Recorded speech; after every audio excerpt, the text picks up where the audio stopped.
নমস্কাৰ সকলোকে স্বাগতম জনাইছোঁ এটি নতুন ব্লগলৈ আশা কৰিছোঁ আপোনালোক সকলোৱে ভালে আছে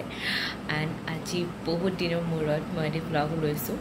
আৰু এই ব্লগটো দীঘল এনে সৰু হয় এতিয়া মোৰ আন্দাজ নাই একেবাৰে আজি এইকেইদিন কণ্টিনিউৱাছলি মানে প্ৰগ্ৰেমত বিহু পৰীক্ষাৰ পিছতে মানে প্ৰগ্ৰেমত বিজি হৈ গ'লোঁ বিহুৰ আমাৰ জেং বিহুৰ গতিকে মই একেবাৰে পাৰা নাই আৰু এই ৰিসেন্টলি মানে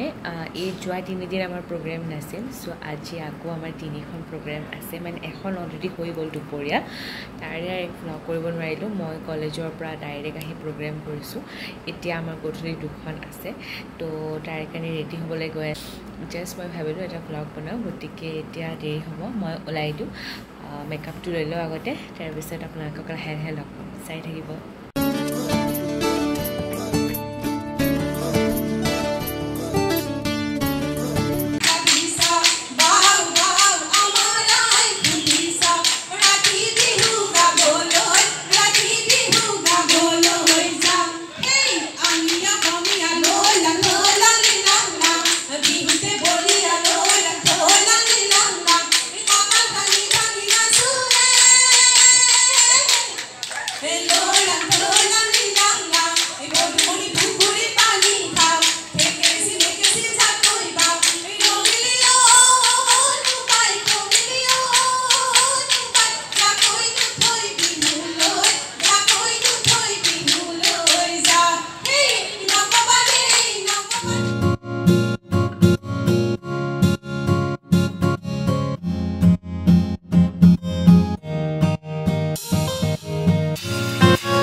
একদম সৰি দে মই একচুৱেলি পাহৰি গৈছিলোঁ মই যে কিবা এটা ব্লগ আৰম্ভ কৰিছোঁ মানে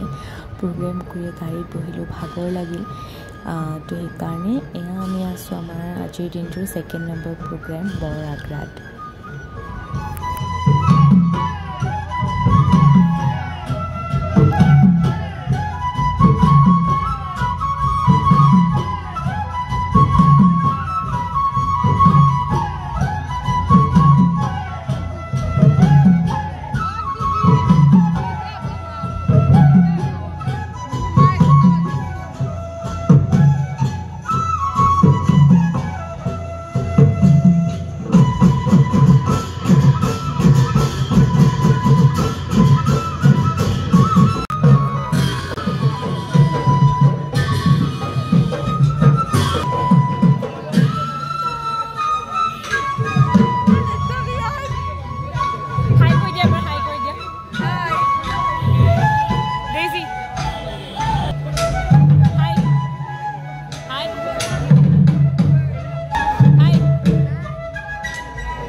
প্ৰগ্ৰেম হৈ গ'ল আৰু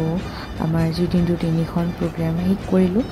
এণ্ড এতিয়া অলমষ্ট টাইম 12:30 হৈ গৈছে আৰু এতিয়া ঘৰলৈ যাওঁ আৰু সেয়াই আৰু বহুত চৰি মই মানে ক্লিপ এনেকৈ ৰাখিব একেবাৰে নোৱাৰিলোঁ ফটো অকণমান ভিডিঅ'ৰে মই মানে